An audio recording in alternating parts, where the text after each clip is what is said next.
శ్రోతలకు స్వాగతం. ఈరోజు వినిపించబోతున్న కథానిక తొలగిన తెరలు. రచన విజయ గారు. ఆకాశం నిండా నల్లటి మబ్బులు పరుగులెడుతున్నాయి. అరగంట క్రితం చురుక్కున పొడిచిన ఎండ ఏమైందో కానీ ఒక్కసారి చల్లటి పరిమళభరితమైన గాలులు శరీరాన్ని తాకుతున్నాయి. దూరంగా వర్షం పడుతోంది కాబోలు. మట్టి వాసన వేస్తోంది. మేడపైన విశాలమైన డాబా మీద నిలబడి హుందాగా సిగరెట్ కాలుస్తున్నాను. చల్లటి ఈ వాతావరణంలో ఇదొక్కటే నా మెదడును చురుగ్గా పనిచేయించేది. సిమెంట్ స్తంభాన్ని ఆనుకుని క్రింద ఉండే భవనాన్ని చూస్తూ నిలబడ్డాను. మా లొకాలిటీలో ఉండేవన్నీ ఖరీదైన బంగళాలే, ఒకదాన్నొకటి తీసిపోకుండా కట్టినవే. మా ఎదురింటి మేడ చాలా విశాలంగా ఫ్యాషనబుల్ డిజైన్స్తో కట్టబడి ఉంది. నేనింత తీరిగ్గా నిలబడ్డం ఇదే మొదటిసారి. 24 గంటలు బిజినెస్ వ్యవహారాలు చూసుకోవడానికే టైం అంతా సరిపోయేది. ఇవాళ తీరిగ్గా ఉన్నానంటే కారణం మా మామయ్య వాళ్ళ ఫ్యామిలీ కలకత్తా నుంచి నిన్ననే వచ్చారు. వాళ్ళకి రాత్రి మా ఇంట్లో డిన్నర్ అరేంజ్ చేశాం. వాళ్ళు సాయంత్రమే వస్తామని చెప్పడంతో నాన్న సలహా మీద బిజినెస్ వ్యవహారాలన్నీ అయిన మటుకు చూసుకొని త్వరగా ఇంటికి తిరిగి రావాల్సి వచ్చింది. సిగరెట్ పొగ వదులుతూ ఆ పొగకేసి చూస్తున్నాను. 2 నిమిషాల అనంతరం సిగరెట్ అవతలికి విసిరి బాల్కనీ గోడ పట్టుకొని వంగి చూసేసరికి ఎదురింటికి కారు వచ్చాగింది. అందులోంచి పంజాబీ డ్రెస్ వేసుకున్న అమ్మాయి, శారీ కట్టిన మరో యువతి, మధ్య వయస్కురాలైన ఫ్యాషన్స్ వదలని ఒక ఆవిడ దిగారు. నడి వయస్కురాలు ఆగి వాళ్లతో ఏదో చెబుతోంది. చీర కట్టుకున్న బాబ్డ్ హెయిర్ యువతి మా ఇల్లు చూపిస్తోంది. మా కాలనీకంతా పెద్దది, ఆకర్షణీయమైంది మా ఇల్లే. అత్యాధునికంగా ఫారిన్ మెటీరియల్తో మా ఫాదర్ స్వయంగా దగ్గరుండి కట్టించడం వల్లనేమో ప్రతి ఒక్కరిని ఆకర్షించేది మా ఇల్లు. నచ్చిందేమో తలెత్తి మరీ చూసింది. నన్ను చూడగానే ఉలిక్కిపడ్డట్లు సర్దుకుంది. చప్పున చూపులు తిప్పుకొని గబగబా లోపలికి పోతూ మరోసారి వెనుతిరిగి చూసి వెళ్ళిపోయింది. అందరూ వెళ్ళిపోయినా నా మనసులో చీర కట్టుకున్న అమ్మాయి చూపులు క్షణంసేపు మెదిలి మరుగున పడ్డాయి. నేను ఉలిక్కిపడి బాల్కనీ గోడను పట్టుకున్న చేతులు వదిలేసి నిటారుగా నిలబడ్డాను. మా నౌకర్ బాలయ్య నన్ను ఎగాదిగా చూశాడు. వాడి కళ్ళు ఆనందంతో మెరుస్తున్నాయి. అయ్యగారు పిలుస్తున్నారు బాబు అన్నాడు. నాన్న పిలుస్తున్నారనగానే నేను 2-3 మెట్లు జంప్ చేస్తూ కిందికొచ్చాను. రాజీవ్, మీ అంకుల్ వాళ్ళు ఫోన్ చేశారు, మరో అరగంటలో వస్తారట అని చెప్పి బిజినెస్ ఫైల్స్ కావాలంటే షెల్ఫ్లోంచి తీసి ఇచ్చి కాసేపు నాన్నతో మాట్లాడి లేచాను. బయట ఏదో కారాగిన చప్పుడు విని నాన్న కోసం ఎవరో వచ్చి ఉంటారని గ్రహించి మళ్ళీ పైకి వెళ్ళిపోయాను. నేను పైకి వెళ్ళేసరికే వర్షం మొదలైంది. వరండాలో కూర్చొని గ్లాస్ విండోని పైకెత్తి బోల్ట్ పెట్టి రోడ్డు కేసి చూడసాగాను. ఈ సమయంలో నా పక్క నాకు అతి సన్నిహితులుంటే ఎంత బాగుండును. సన్నిహితం అంటే నన్ను ప్రాణంగా భావించేవాళ్ళు. నిజానికి ఊపిరి తీసుకొని ఎంతమంది ఉన్నారు నాకు ఫ్రెండ్సు. అందరికీ నేను కావాలి. ఫలానా లక్షాధికారి కొడుకు వాళ్లకు స్నేహితుడని చెప్పుకుని గర్వపడేవారే అంతా. నాకు ముఖ్యంగా కావలసిన వాళ్ళు అతి కొద్దిమంది. వాళ్ళు నా హోదాకు తగిన మిత్రులంటారు నాన్న. మనసున మనసై బ్రతుకున బ్రతుకై తోడొకరుండినా అనే పాట విన్నప్పుడల్లా నా మనసు చిత్రాతి చిత్రమైన బాధకు లోనవుతుంది. నాకు అటువంటి తోడు లభిస్తే ఏమో నేనందరి హృదయాల్లో మెదులుతానని నాకు తెలుసు. అక్కర్లేనంత ఆస్తి, చదువు, అందం, శ్రీమంతుల ముఖ్య లక్షణమైనటువంటి గర్వం ఉన్నాయి. నా కోసం నా చుట్టూ చాలామంది ఆడపిల్లలు తిరుగుతారని సగర్వంగా చెప్పుకోగలను. కానీ నన్నెవరూ ఆకర్షించలేదు. నేనెవరి వెంట పడలేదు. కానీ నా మనసులో ఏ మూల నుంచో బలహీనమైన నా నిజాయితీ పెద్ద కంఠంతో అరిచింది, అబద్ధం. అందరి సంగతేమో కానీ కవిత మాత్రం నీ వెంట పడలేదు, నిన్ను కోరలేదు. పైగా అసహించుకుని చీదరించుకున్న నువ్వే ఆమె కోసం. ఆపు అధిక ప్రసంగం. నా అహం ఎదురు తిరిగింది. వర్షం తుంపరలు ఎగిరి మొహం మీద పడ్డంతో నా చెంపలు చల్లబడుతున్నాయి. ఇంతలో వెనగ్గా వెచ్చని 2 మృదువైన చేతులు నా చెంప తాకి కళ్ళు మూశాయి. ఆ స్పర్శ నాకు చిరపరిచితమైనదే. చిన్నగా నవ్వుకొని నీనా చేతులు తీస్తూ పిలిచాను. నీనా ఎదురుగా నిలబడి చిరునవ్వుతో అంది, భలే గుర్తుపట్టేసేవే రాజీవ్. ఏదో కమ్మని పరిమళం నన్ను చుట్టుముట్టింది. అది ఖరీదైన సెంటు. నీనా ఇవాళ చాలా అందంగా అలంకరించుకుంది. తీర్చిదిద్దిన కాటుక కళ్ళు మిలమిలలాడుతున్నాయి. నల్లటి పలుచని జార్జెట్ చీర, దానిమీద పెద్ద పెద్ద జరీ పూలు, స్లీవ్లెస్ జాకెట్లోంచి తెల్లని నీనా శరీరపు వంపులు చూసి అప్రయత్నంగా అన్నాను, you are very smart. Neena మెరుపులు కురిపించే కళ్ళతో చూస్తూ గులాబీ రంగు పెదాలను నెమ్మదిగా కదిలిస్తూ థ్యాంక్ యూ అంది నవ్వాలని ప్రయత్నిస్తూ. నీనా అందాన్ని మెచ్చుకుంది నా కళ్ళే, నా మనసు కాదు. తెలిసి ఆ మాట అన్నానంటే అది కేవలం సభ్యత కోసం. ఆడవాళ్లను పొగడ్డం వలన వాళ్ళు మనకు మరింత సన్నిహితులవడమే కాకుండా మనల్ని ఇష్టపడతారు. ఈ స్వభావం నాకు నా చుట్టూ మెసలే ఖరీదైన ఆడవాళ్లే నేర్పారు. రాజీవ్, ఏదో ఆలోచిస్తున్నావు? నీనా నా భుజం మీద చెయ్యేసింది. నీనా లాంటి ఆడపిల్ల నాలాంటి వాడి మీద చేయి వేస్తే మనసులో ఆమె మీద చులకన భావం ఏర్పడవచ్చునని ఆమెకు తెలీదు. నీ గురించే తడుముకోకుండా జవాబిచ్చాను. పక్కున నవ్వింది.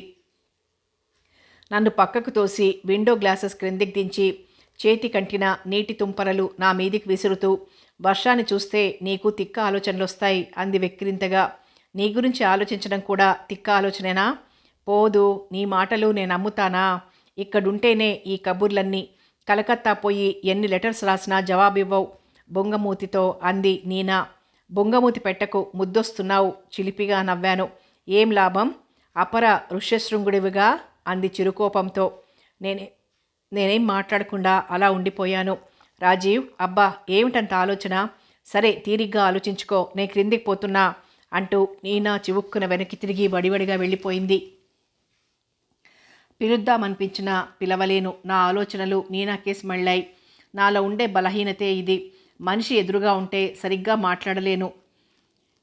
వారి పరోక్షంలో వారిని గురించే ఆలోచనలు మళ్ళుతాయి. నీనా కోపంగా వెళ్ళిపోయింది. నీనాను కోడలుగా చేసుకోవాలని నాన్న కోరిక. నీనాలో అందం, కోపం, గర్వం అన్నీ సమపాళ్లలో ఉన్నాయి. అమ్మ, నీకు తలబిరుసులో నీనా సరిగ్గా సరిపోతుంది అంటుంది. అమ్మకు నాన్నకు నా మనసేమిటో తెలీదు. అసలు నాకే సరిగ్గా తెలీదు. వాళ్ళెంతసేపు డబ్బు, అంతస్తు చూసుకుంటారు. నాకు అన్నీ కావాలి. కానీ నీనాలో ఏదో లేదు. అదే నన్ను, నా మనసును ఆమె ఆలోచనలతో క్షణం సేపు కూడా స్పందించలేదు. బాహ్య పొరలన్నింటికీ లోపల అతి మృదువైన మనసులో నీనా లేదు. నీనాను చేసుకుంటే భరించలేనంత లోటు గుండెల్ని పిండేస్తుంది. నా మనసులో నాకే తెలీదు. ఆ తెలియని రెండు విరుద్ధ భావాలున్నాయి. నలుగురిలో ఉన్నప్పుడు నా హోదా, డబ్బు చూసుకుని గర్వంగా తిరుగుతాను. ఒంటరిగా ఉండి నిర్మలంగా ఆలోచించే సమయాల్లో గుండెల్లో ఒక మూల కలుక్కుమంటుంది. దీనికంతా కారణం తనే. వానజోరు హెచ్చింది. అద్దంలోంచి తెరలు తెరలుగా కనబడుతోంది వర్షం. ఆ తెరల మాటున లీలగా ఆమె కవిత మొహం కనిపిస్తోంది. మనసు నిండా ఆలోచనలు ముసిరాయి. మెదడు తీవ్రంగా ఆలోచిస్తోంది. బాలయ్య రాక నా ఆలోచనలకి అంతరాయం కలిగించింది. క్రింద ఉన్న మామయ్య వాళ్ళు నన్ను పిలుస్తున్నా అని కబురు రాగానే గబగబా దిగి వెళ్ళిపోయాను. క్రింద నా కోసం ఎదురు చూస్తూ మా మమ్మీ, డాడీ కాకుండా నీనా వాళ్ళ మదర్, నీనా చెల్లెలు బీనా ఉన్నారు. అంకుల్ రాలేదా ఆంటీ అంటూ నీనా వాళ్ళమ్మని పలకరించాను. ఆవిడ మొహం వెడల్పు చేసుకుంటూ త్వరగా వస్తానన్నారు, మమ్మల్ని ముందుగా పంపేశారు అంది. నలుగురిలో పడేసరికి నాకు హుషారెక్కింది.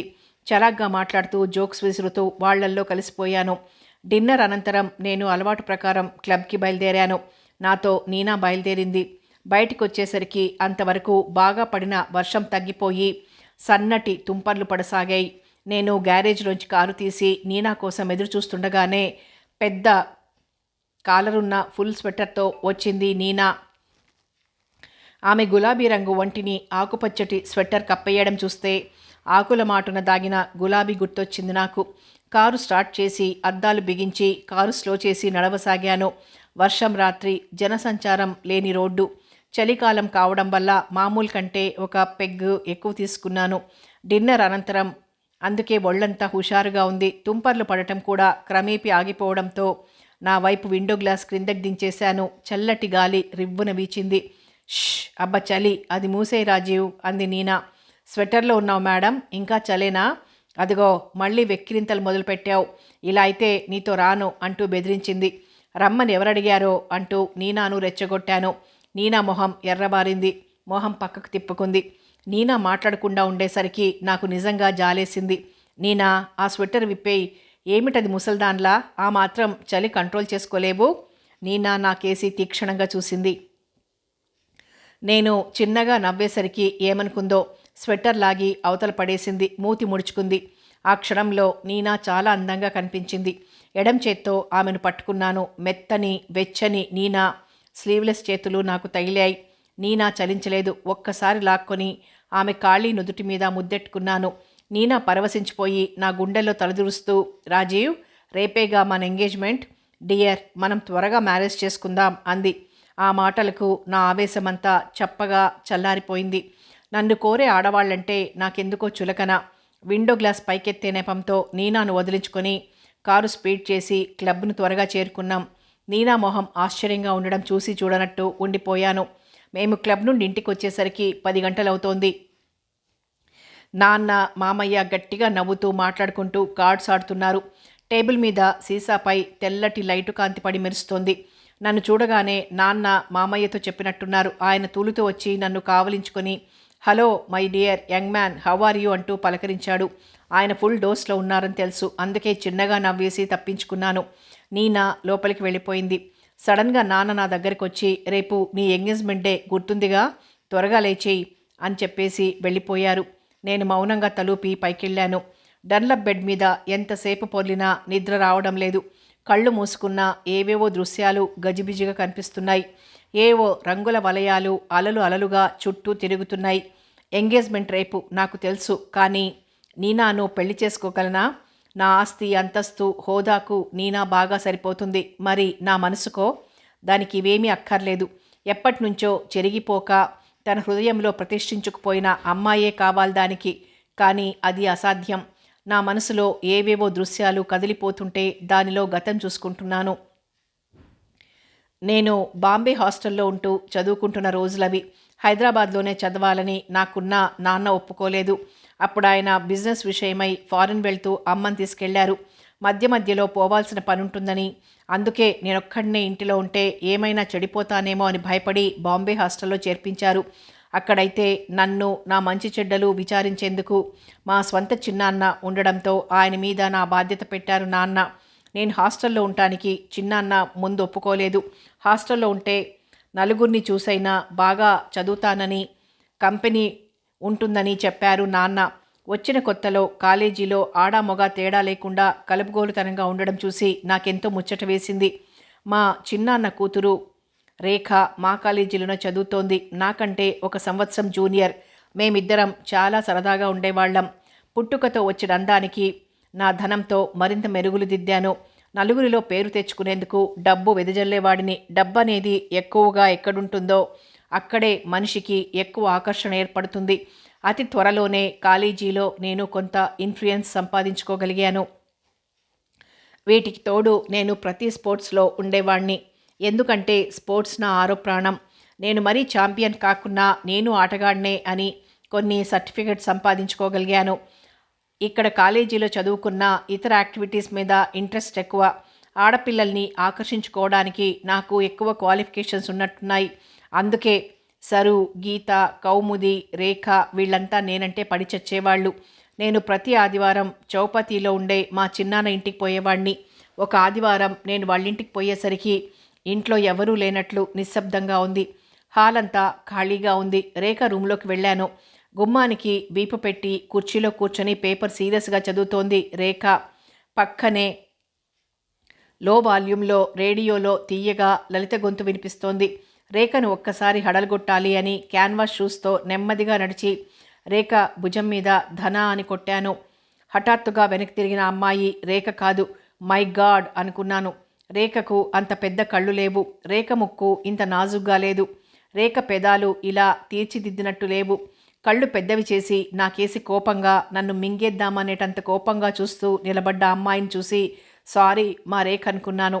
నా గొంతులో మాట పూడి రావడంతో గట్టిగా నవ్వుతూ రేఖ లోపలుంచి వచ్చింది. ఆ అమ్మాయి మొహం ఎర్రగా చేసుకుని చెరచెరా వెళ్ళిపోయింది. రేఖ ఆ పిల్ల వెంట కవిత కవిత అంటూ పరిగెత్తింది. నేను నీరసంగా కూలబడ్డాను. ఎంత పని జరిగింది! ఒక్కోసారి అనుకోకుండా పొరపాట్లు జరుగుతాయి. నేను సారీ చెప్పినా ఆ అమ్మాయి కోపం పోలేదే అనుకుంటూ కూర్చున్నాను.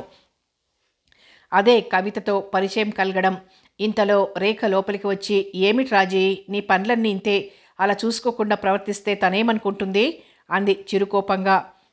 పొరపాటైంది, సారీ చెప్పానుగా అన్నాను తేలిగ్గా ఎగ్గొట్టేస్తూ. ఆహా, సారీ చెప్తే అయిపోయిందేమిటి? మీ గీత, కౌముది వాళ్ళలాగా నువ్వు పలకరిస్తేనే చాలు అనుకునే మనిషి అనుకున్నావా? అబ్బో, చాలా ప్రౌడిష్ గర్ల్ అన్నమాట. ఏం గవర్నర్ ఓన్లీ డాటరా? వెక్కిరింపుగా అన్నాను. వాళ్ళ నాన్నగారు కాదు, కవిత డాటరు కాదు, తనకి తండ్రి లేడు. వాళ్ళది చాలా సామాన్యమైన కుటుంబం. మన కాలేజీలోనే చదువుతుంది. తను నా క్లాస్మేట్. కవిత వాళ్ళ మామయ్య ఇక్కడ చిన్న ఉద్యోగంలో ఉంటున్నాడు. ఎక్కడా తోడు లేక కవిత వాళ్ళమ్మ వాళ్ళు వాళ్ళని ఆశ్రయించారట. తను అసలు ఎప్పుడూ మన ఇంటికి రాలేదు. నేను చాలా బలవంతం మీద తీసుకొచ్చా. తీరా తీసుకొచ్చాక నువ్వేమో అంతా పాడు చేశావు. ఆహా, ఏం ఫ్రెండ్షిప్ ఏమిటి? నేను ఇలా అంటున్నానని ఏమనుకోకు. ఆ అమ్మాయి ఫ్రెండ్షిప్ మానేయి. ఈ మిడిల్ క్లాస్ వాళ్ళు ఉన్నారే, వాళ్ళు ఎంతసేపు ఇంట్లో డబ్బు ఇబ్బందుల గురించే మాట్లాడతారు. వాళ్లకు మనకు మంచి కంపెనీగా ఉండదు. రాజీవ్, సిల్లీగా మాట్లాడకు. కవితను నువ్వేమైనా అంటే నాకు బాధేస్తుంది. తను చాలా మంచిది. డబ్బులు చూసి ఫ్రెండ్షిప్ చేసేటంత నీచ స్థితికి దిగజారలేను నేను. ఆ అమ్మాయి కాలేజీలో ఎంత రిజర్వ్డ్గా ఉంటుందో నీకు తెలుసా? మీ గర్ల్ ఫ్రెండ్స్ లాగా ఎన్నడూ వెకిలిగా ప్రవర్తించదు. అందుకే తనంటే మీ బాయ్స్లో చాలామందికి మంచి ఇంప్రెషన్ ఉంది. ఓహో, ఏమిటో ఆ అమ్మాయిలోని ప్రత్యేకత. బోలెడంత ప్రత్యేకత ఉంది. తనతో ఫ్రెండ్షిప్ చేయి, తెలుస్తుంది. తనెంత మంచి కంపెనీ ఇస్తుందో కూడా అర్థమవుతుంది. పైగా కవిత మన తెలుగుదే. చచ, ఎవరితో పడితే వాళ్లతో నాకు ఫ్రెండ్షిప్ ఏమిటి? నేను దర్పంగా చెప్పాను. నా గురించి తెలిస్తే తనే వెంటబడుతుంది. రేఖ పకపక నవ్వింది. కవితను సామాన్యంగా అంచనా వేసుకోకు. తను దేనికి లొంగదు. కూర్చో, కాఫీ తెస్తా అంటూ లోపలికి పోయింది రేఖ. నా మనసులో అనుకోకుండా 2 విశాల నేత్రాలు, నాజూకైన ముక్కు, తీర్చిదిద్దిన పెదాలు కలిగిన మొహం మెదిలింది. రేఖ కాఫీ తెచ్చింది. కవిత గురించి ఇంకా అడగాలనుకున్న మనసుకు కళ్ళెం వేసి ఏదో సంభాషణలోకి దిగాను. ఆ తరువాత కవితను కాలేజీలో చూశాను. నలుగురిలో ఉన్న కవిత ప్రత్యేకంగా కనిపిస్తుంది. ఏపుగా వాలుజడ, తీక్షణమైన చూపులు, అందమైన నవ్వు, హుందా నడక కవితకి ప్రత్యేక ఆకర్షణలు. తూచి తూచి మాట్లాడుతుంది. ఆమె మొహంలో కళ, ఆ హుందా చూసి ఎవరైనా ధనవంతురాలేమో అని భ్రమపడతారు. పైకి సాధారణంగా కనిపించే కవిత గురించి ఆమెకు సన్నిహితంగా పోయిన వాళ్లకు తప్ప తెలీదు. వాళ్ళు బహు కొద్దిమంది. వాళ్లల్లో నా రూమ్మేట్ శంకర్ ఒకడు. కవిత వాళ్ళకి దూరపు బంధువు. నేను ఎలక్షన్స్లో నిలబడ్డప్పుడు అతని సహాయం లభించింది నాకు. ఆ రోజు లేడీస్ వెయిటింగ్ రూమ్ దగ్గరికి నన్ను తీసుకుని శంకర్ వెళ్ళి కవితను పిలిచాడు. మస్టర్డ్ కలర్ చీర, మ్యాచింగ్ జాకెట్ వేసుకుంది. చెవుల్లో తళతళలాడే రింగులు తప్ప మరే ఆభరణాలు లేవు. 2 జడలు వేసుకుంది. నా వైపు చూడకుండానే శంకర్తో మాట్లాడుతోంది నవ్వుతూ. కవితను పరీక్షగా చూసే కొద్దీ నాలో ఏదో అలజడి మొదలైంది. నేనెందరినో అందమైన ఆడపిల్లని చూశాను, కానీ కవిత అందం వేరు. ఇన్నాళ్ళు అలంకరణ అనే ఆ సంబరంలో అందం చూశాను, కానీ నిరాడంబరత్వంలో ఇంత అందం ఉందని కవితను చూసే తెలుసుకున్నాను. శంకర్ నన్ను పరిచయం చేయగానే అప్పుడే చూసినట్లుగా చూసి కొంచెం మొహం ముడుచుకుంది. లేడీస్ ఓట్లన్నీ నాకే ఇవ్వాలని, నా తరపున క్యాన్వాస్ చేయాలని కోరాను. కవిత చిన్నగా చెప్పింది. సారీ, ముందే మీ అపోజ్ వాళ్ళకి మాటిచ్చేశాను. ఒక్కసారి నా మొహం మీద చన్నీళ్లు కొట్టినట్టయింది. నేను కోరక ముందే ఈ పని చేయడం కోసం చాలామంది ఆడపిల్లలు నన్ను అడిగారు. నేను వచ్చి మాట్లాడడమే గొప్పగా భావిస్తారు కొందరు.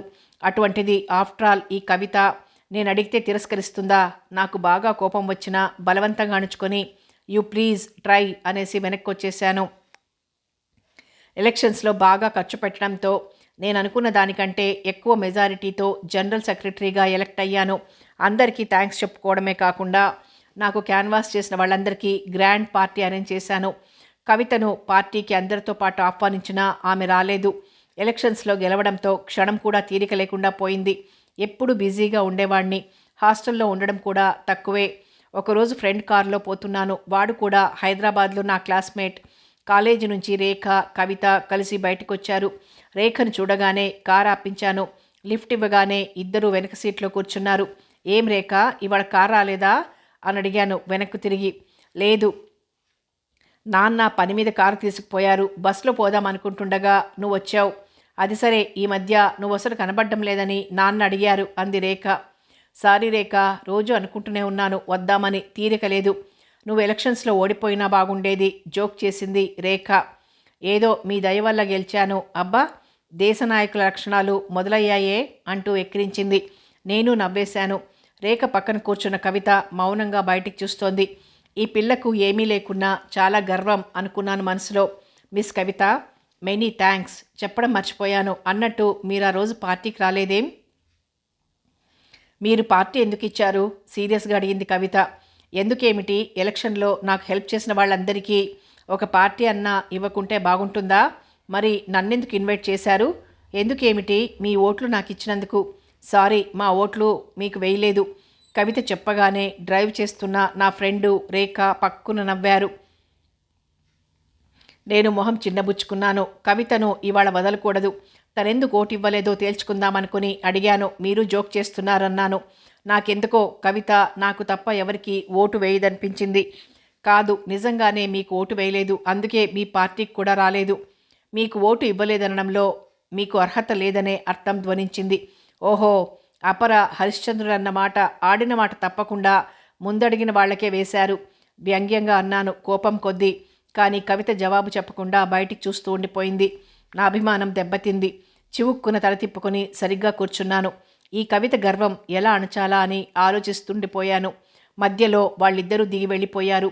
ఎన్నడూ లేంది ఆ రోజంతా అనుకోకుండా కవిత ఆలోచనలతో గడిపేశాను. నెల రోజుల అనంతరం రేఖ నన్ను పిలిచి ఆ రోజు తన బర్త్డే ఉందని సాయంత్రం పార్టీకి రమ్మని ఆహ్వానించింది. తప్పనిసరిగా పోవాలి. ఆ రోజే నాన్న బిజినెస్ మీద వచ్చి నన్ను కలుసుకుని ఎవరింటికో తీసుకెళ్లారు. అట్నుంచి అటు ఇటు తిరగడంతో 2 గంటలు లేట్ అయింది. అప్పటికే చీకటి పడిపోయింది.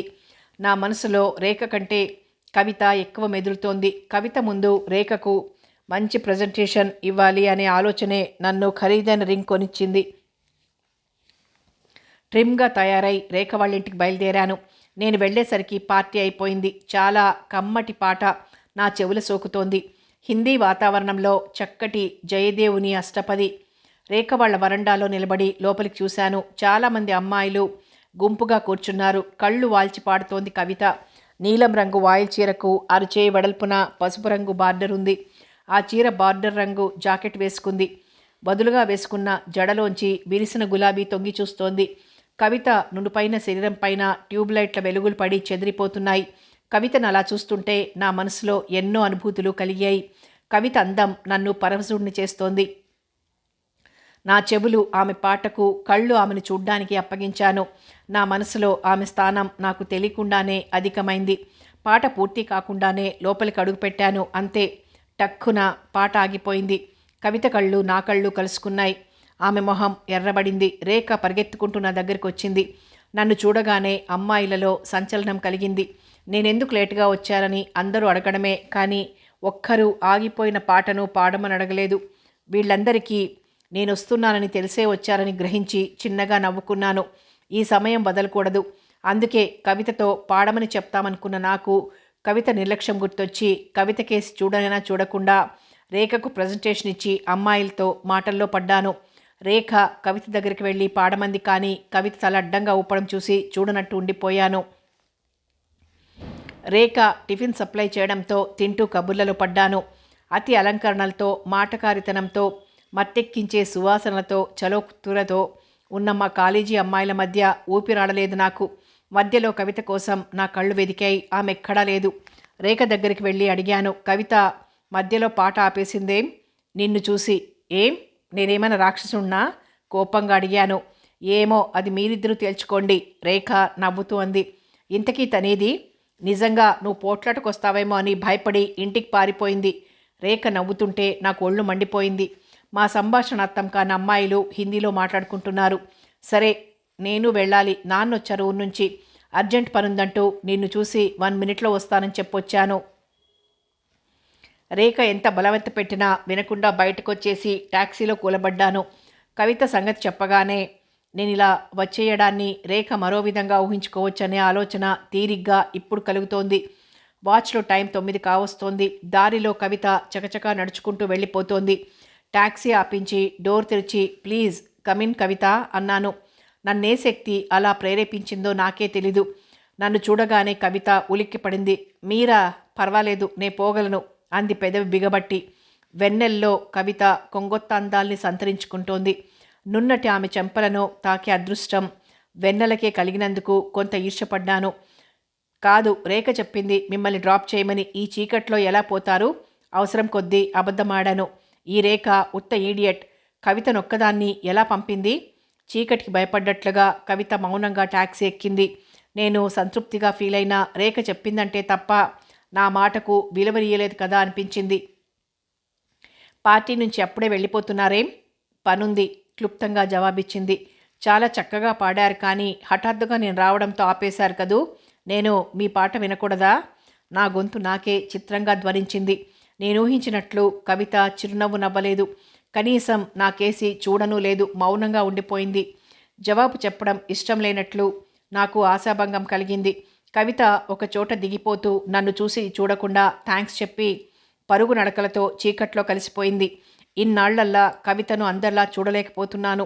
నాకు తెలియకుండానే నా మనసులో ఆమె ఓ ప్రత్యేక స్థానం ఆక్రమించుకుందేమో అనిపించేది.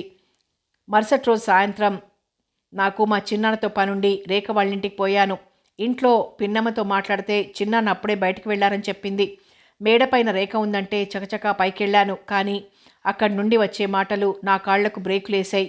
కవిత, నువ్వెన్ని సాకులు చెప్పినా నా నుంచి తప్పించుకోలేవు. నిజం నే చెప్తా వినో. నువ్వలా సడన్గా వెళ్ళిపోవటానికి కారణం రాజీవ్, అవునా? నీ మూడ్స్ అన్నీ అతన్ని చూడగానే పాడైపోతాయి. ఎందుకని? Actually you hate him. Rekha, నా మనసు చదివినట్టు చెప్తున్నావే. నీకు పిహెచ్డి ఇవ్వచ్చు. చిన్నగా నవ్వుతూ అంది కవిత. నా మనసులో ఒక్కసారి పిడుగు పడ్డట్లయింది. నన్ను కవిత హేట్ చేస్తోందా? అందుక నా నుంచి తప్పించుకు తిరుగుతోంది? నేనేం చేశాను తనని? నా ఊపిరి బుసలు కొడుతోంది. గుండెల్లోంచి నరనరంలో పట్టలేని ఆవేశం, కోపం. చెవుల్లో సంభాషణ దూరుతోంది. కవిత, రాజీవ్ నువ్వు అనుకున్నంత చెడ్డవాడు కాదు. ఎప్పుడూ జాలీగా ఉంటాడు. అసలు తన స్నేహం కోసం ఎందరూ పూసుకు తిరుగుతున్నారో నీకు తెలీదు. కావచ్చు రేఖ, కానీ అందరినీ తన వెంట తిరిగే వారిలా తలిస్తే ఎలా? ఇక నాకక్కడ నిలవబుద్ధి కాలేదు. స్టూపిడ్ కవిత అనుకుని గిర్రున వెనక్కి తిరిగి వెళ్ళిపోయాను. ఆ రాత్రంతా పిచ్చివాడ్లా ఆలోచించాను. ఎన్నడూ లేంది ఈరోజు నేను ఇన్సల్ట్ అయినట్లు ఫీల్ అయ్యాను. నాకు కావాల్సిందే. ఆమె రూపు, నడవడి నాలో ఆలోచనలు రేకెత్తించి మానసికంగా సాన్నిహిత్యం ఏర్పరిచాయి. అనుకోకుండా కాలేజీలో ఆమెకెదురైనప్పుడు గుండెల్లోకి చూసే ఆ చూపు నన్ను తికమక పెట్టి మరి దేన్ని గురించి ఆలోచించనిచ్చేది కాదు. అందరిలా కవిత నా వెంటపడి ఉండినా, నా స్నేహం కోసం తహతహలాడినా ఆమెను పట్టించుకునేవాడిని కాను. ఏమీ లేని ఆమెకు ఏం చూసుకుని గర్వం? అది గర్వం కాదు, ఆత్మాభిమానం. దానికే నువ్వు లోబడ్డావు అంది నా మనసు. నిజమేనేమో, కానీ నా పట్ల ఇంత ద్వేషం చూపే ఈ పిల్లకు నేనే అపకారం చేయలేదే. బహుశా మొదటి రోజు మా పరిచయం ఇంకా మర్చిపోలేదు కాబోలు. సరే కవిత, నీ వల్ల నా మంచితనం అనే ముసుగు జారిపోయింది. రేపటి నుంచి నా నిజస్వరూపమే చూస్తావు. ఇంకా ఇంకా నన్ను ద్వేషిస్తావు. మరుసటి రోజు నేను ఒక పెద్ద గ్యాంగును పోగు చేసి నేనున్నప్పుడు కవితను బాగా ఏడ్పించమని ప్రోత్సహించాను. నేనన్నా నా మాటన్నా చాలామందికి వేదవాక్కు. ఆ రోజు నుంచి రేఖ, కవితల వెనక బాడీగార్డ్స్ తయారయ్యారు. కానీ వాళ్ళు కవితనే ఏడ్పించేవాళ్ళు. ఒకరోజు కావాలని వాళ్ళిద్దరూ వచ్చేటప్పుడు రేఖతో పని ఉన్నవాడిలా పోయి ఏదో మాట్లాడుతుండగా 10 మంది మా పక్కగా పోతూ ఎర్ర చీర కట్టుకొని మా పక్కన నిలబడ్డ కవితను చూసి లాల్ చడి, మైదాన్ కడి, క్యా కూబ్ లడి అంటూ ఒకడు కీచు గొంతుతో అరిస్తే మరొకడు కెవ్వమంటూ పాడాడు. అందరూ గొల్లును నవ్వుకుంటూ పోయారు. స్టూపిడ్స్, వీళ్ళకెందుకో ఈ మధ్య మా వెంట తెగ పడుతున్నారు రాజీవ్ అంది రేఖ. నేను ఓరగా కవితకేసి చూశాను. ఎర్రటి చీర నీడో లేక వేగంగా రక్తం ప్రసరించడం వల్లనో ఆమె మొహం అరుణిమను దాల్చింది. కొందరిని చూస్తే టీజ్ చేయబుద్దవుతుంది. దానికి ఎవరేం చేస్తారు? కవిత వంక చూసి నవ్వి నిర్లక్ష్యంగా వెళ్ళిపోయాను.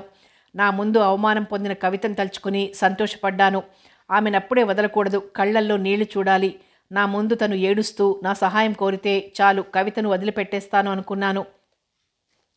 మరో రోజు ఎవరో రాసినట్లుగా కవిత పేరున ప్రేమలేఖ పంపాను. కవిత ప్రిన్సిపాల్కు రిపోర్ట్ చేసింది. స్టూడెంట్స్ లీడర్ అయిన నన్ను పిలిపించి ప్రిన్సిపాల్ ఆ ఉత్తరం ఇచ్చి ఇది ఏ స్టూడెంట్ రాసిందో కనుక్కొని చెప్పమన్నారు. నేను అది చదివి ఎగతాళిగా కవిత కేసు చూసి నవ్వాను.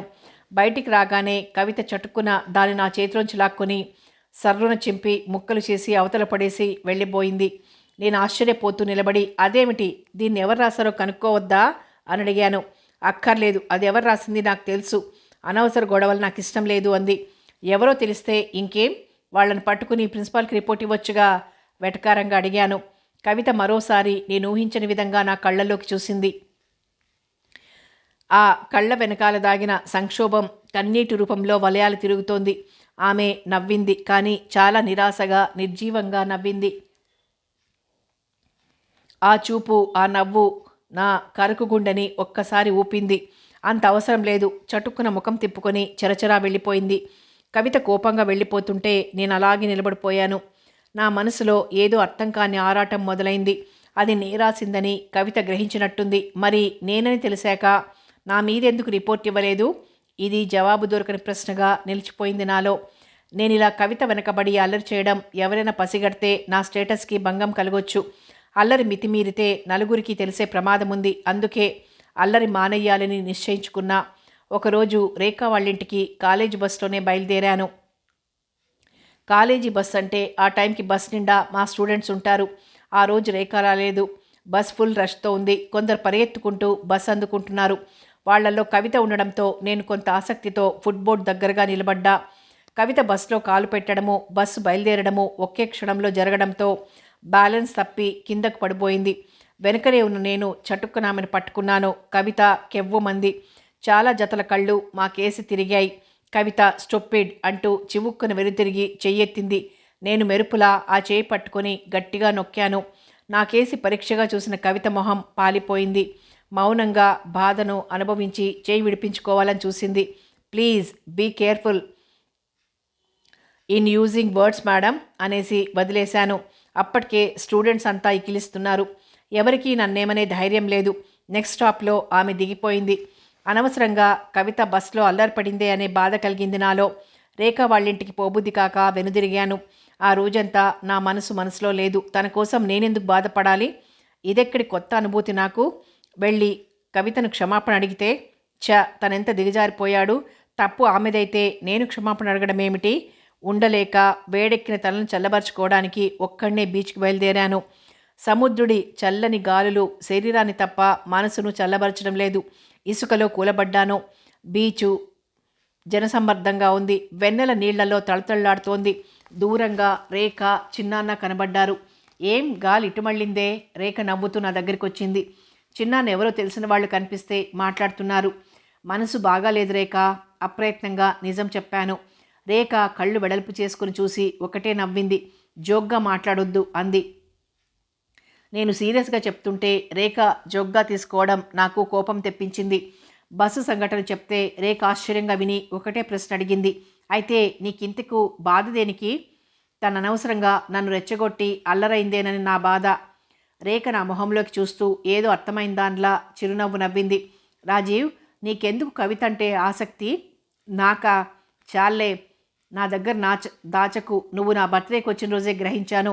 మై గాడ్, ఈ రేఖ ఏదో నా మనసు లోపల దాగిన నా కోరికను గ్రహించింది. కానీ నేను త్వరగా బయటపడడం నాకు ఇష్టం లేదు.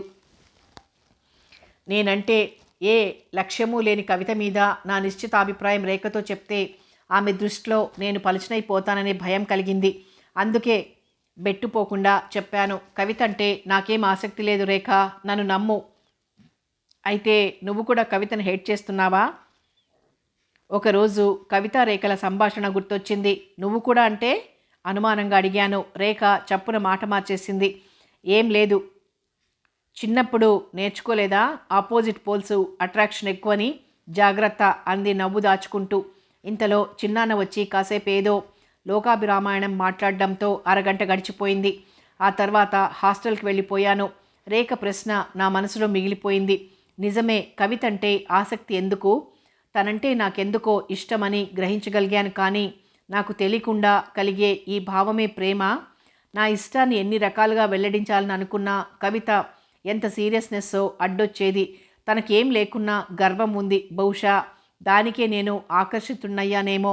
ఇద్దరం పైకి ద్వేషించుకుంటున్నాం. తనకు కూడా నేనంటే ఇష్టముంటే ఆ ఊహే హఠాత్తుగా జాజుల పరిమళం వీచినంత హాయిగా అనిపించింది. కానీ అది అసంభవం. పై సంఘటన గడిచిన దగ్గర నెల రోజులు కావస్తోంది.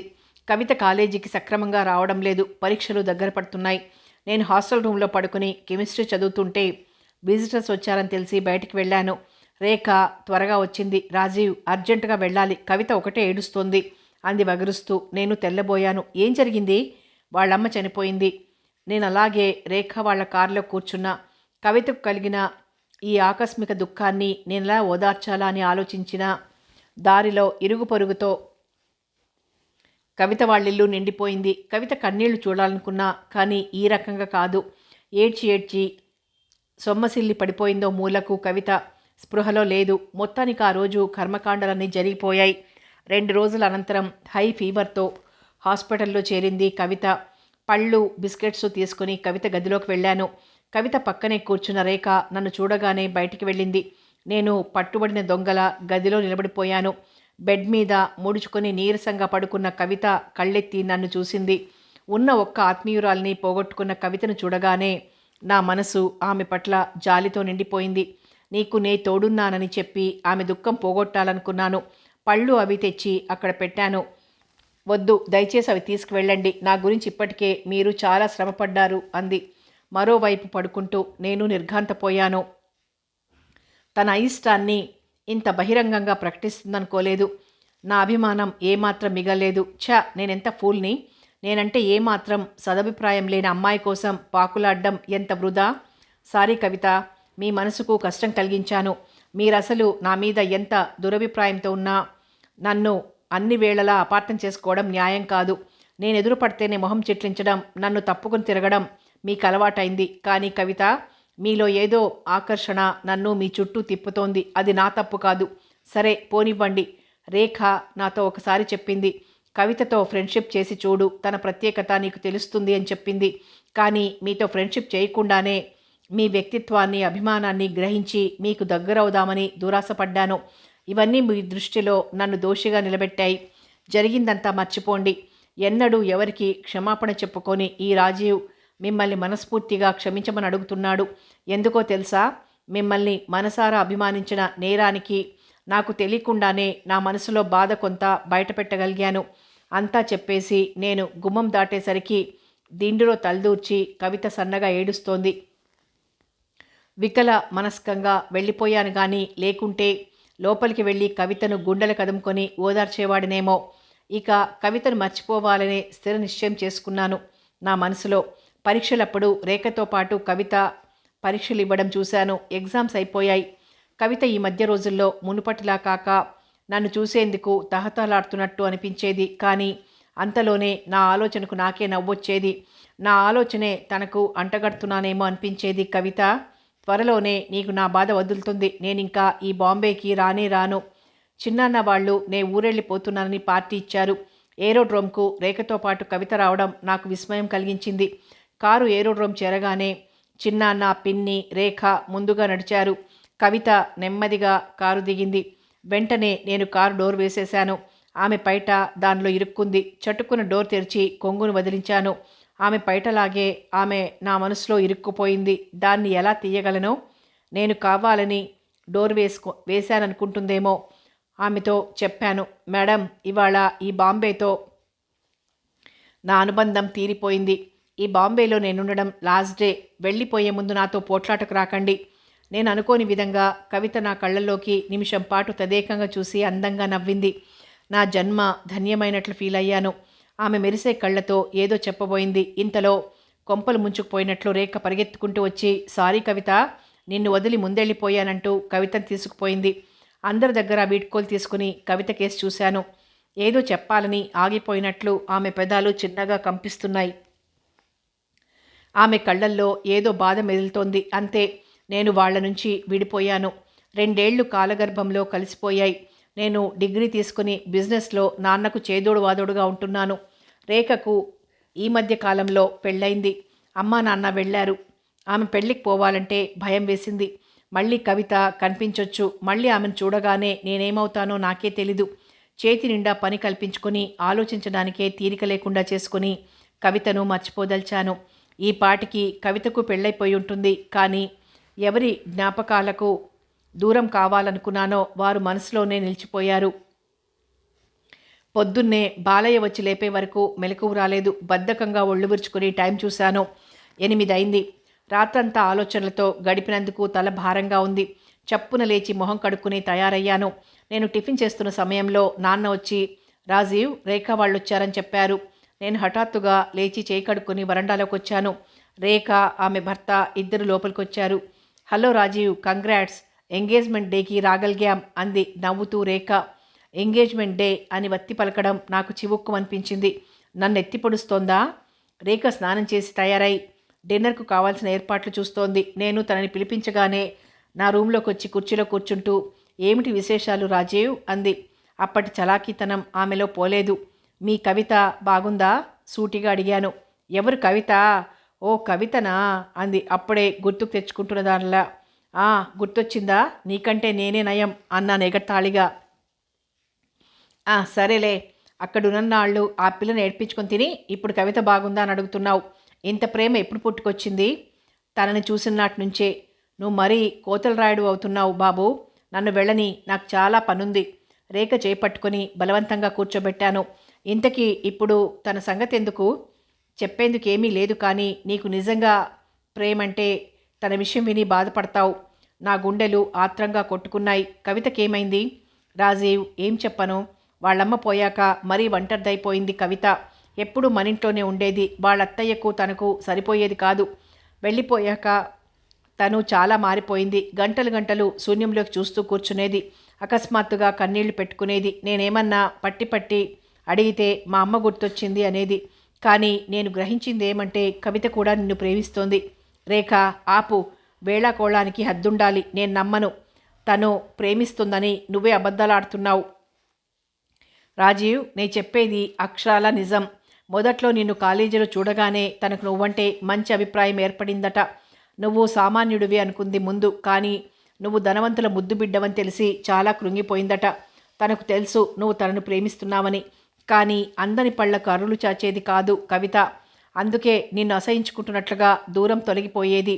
నువ్వు మొదట అందరిలాగే భావించి కవితతో స్నేహం చేయబోయి విపులుడివయ్యాక నీకు కవితంటే మోజు పెరిగింది. ఆమె ప్రేమను పొందడం కోసం ఎన్నో చేశావు. ఆఖరికి ఆమెనే ద్వేషించావు. కానీ కవిత, నువ్వు ధనవంతుడవని తెలిసి ఏ ప్రేమను చంపుకోవాలనుకుందో ఆ ప్రేమకు చావు లేదని తెలుసుకుంది. నిన్ను దూరం చేసిన ప్రతి సంఘటన తలుచుకొని మానసికంగా కృంగిపోయేది. నీకు కావాలనే దూరంగా ఉన్న కవితను గర్వంగా అంచనా వేసుకున్నావు. కానీ ప్రతి నిమిషం నీ గురించే ఆలోచిస్తుందంటే నువ్వు నమ్ముతావా? రేఖ, రేఖ, ఇది నిజమా? నన్ను కవిత ప్రేమిస్తోందా? ఆనందంతో నా మతిపోయింది. నిజం. నిన్నెంత ఆరాధిస్తోందంటే నీకోసం తను పెళ్లి మానేసింది. కానీ పాపం విధివంచిత కవిత. ఏమైంది రేఖ? కవితకేమైంది? తను పాస్ కాగానే ల్యాబ్లో జాయిన్ అయింది. ఒక దురదృష్టపు రోజున స్టూడెంట్స్కి ఏదో టెస్ట్ గురించి చెప్తోంది. పరీక్ష చేస్తున్న స్టూడెంట్ చేతిలోని టెస్ట్ ట్యూబ్ పగిలింది ప్రమాదవశాత్తు. దాంతో యాసిడ్ చిమ్మి కవిత కళ్ళల్లో పడింది. ఆమె కళ్ళు. రేఖ, నా మనసు బాధతో సుళ్ళు తిరిగింది. నా కళ్ళల్లో వెచ్చగా నీరు చలిస్తోంది. తనెక్కడ ఇప్పుడు? నా కంఠం కంపించింది. ఇక్కడే సరోజినీదేవి హాస్పిటల్లో వాళ్ళ మామయ్య చేర్పించారు. ఏదో ఆపరేషన్ చేస్తారట. రేఖ పక్కకు తిరిగి కళ్ళు తుడుచుకుంది. జీవితంలో భయంకరంగా ఓడిపోయిన కవితను గురించి ఆలోచించి మనసు పాడు చేసుకోకు రాజీవ్. జరిగినంత మర్చిపో. రేఖ వెళ్ళిపోయింది. నేను తలుపులు మూసుకున్నాను. సరిగ్గా మరో గంటకు నీనా గొంతు మృదువుగా వినిపించింది. రాజీవ్, తలుపు తీసిన నా కళ్ళకి జిగేలుమని దేవత ప్రత్యక్షమైనట్లు కనిపించింది. అరే, అదేమిటి? నీ కళ్ళు వాచాయి, ఏమైంది అంటూ నన్ను కుదిపేసింది నీనా. ఆమెను వదిలించుకుని పోర్టికోలో ఎర్రగా మెరిసే నా కారు కనిపించగానే చకచకా వెళ్ళి దాంట్లో కూర్చున్నాను. నిమిషంలో హాస్పిటల్ చేరుకొని కవిత రూమ్ వెతికి పట్టుకోగలిగాను. నాలో ఏదో ఆతృతత, భయం, ఆనందం నిండిపోయి తొందర పెడుతున్నాయి. నాకు కావాల్సింది కవిత. ఇది చాలా నిదానంగా తెలుసుకున్నాను. నేను మునుపటి రాజీవ్ను కాను. అహం, గర్వం, ధనమదం అన్నీ, నన్నావరించిన తెరలన్నీ తొలగిపోయాయి. నా అంతరంగంలో వెలిగే జ్యోతి కవిత. బెడ్ మీద పడుకుని కళ్ళ మీద బ్యాండేజీని వేళ్లతో తడుముకుంటోంది. వడలిన గులాబీలాగుంది ఆమె మొహం. డాక్టర్, నర్స్ బయటికి వెళ్ళగానే నేను తన దగ్గరికి నడిచాను. ఎవరు? కవిత కమ్మని కంఠం పలికింది. వచ్చే నిట్టూరు పణుచుకుంటూ చెయ్యి అందించాను.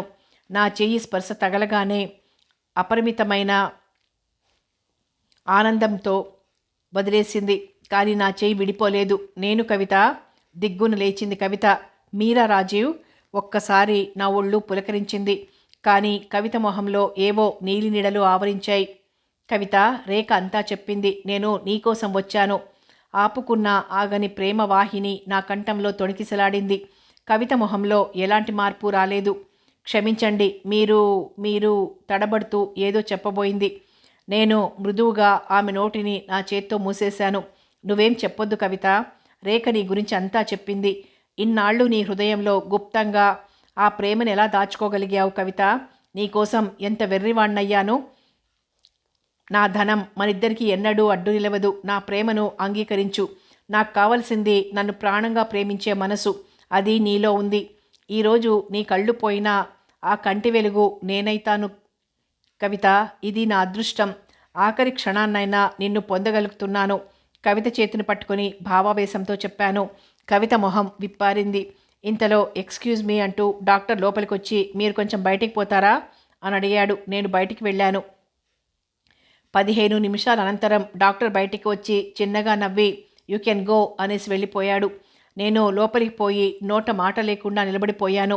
కవిత వెన్నెల విరుజిమ్మే కళ్ళతో చూస్తోంది నన్ను. అరే, నీ కళ్ళు బాగున్నాయి. రేఖ నాటకమాడింది. నాకు కంట్లో ఏదో లేస్తే 3 రోజుల క్రితం మైనర్ ఆపరేషన్ చేశారు. అందుకే ఈ గంతలు. అప్పుడే రేఖ నన్ను చూసిపోయింది అంది నవ్వుతూ. నా మొహం ఎర్రగా కందింది. అయితే రేఖ చెప్పిందంత అబద్ధమా? కాదు, కళ్ళు పోవడం ఒక్కటే అబద్ధం. కవిత సిగ్గుపడిందాన్లా తలదించుకుంది. నేను పట్టలేని ఆనందంతో కవితను కౌగిలించుకున్నాను. స్టూపిడ్ రేఖ నాకు మతిపోగొట్టి తిరిగి తెచ్చింది. కానీ నాది ట్రూ లవ్ కాదేమోనని టెస్ట్ పెట్టింది. ఏం కవిత, నే గెలిచానా? కవిత జవాబుగా నా గుండెల్లో తలదాచుకుంది. తొలగిన తెరలు నవలిక సమాప్తం. మరో మంచి నవలతో మళ్ళీ కలుసుకుందాం.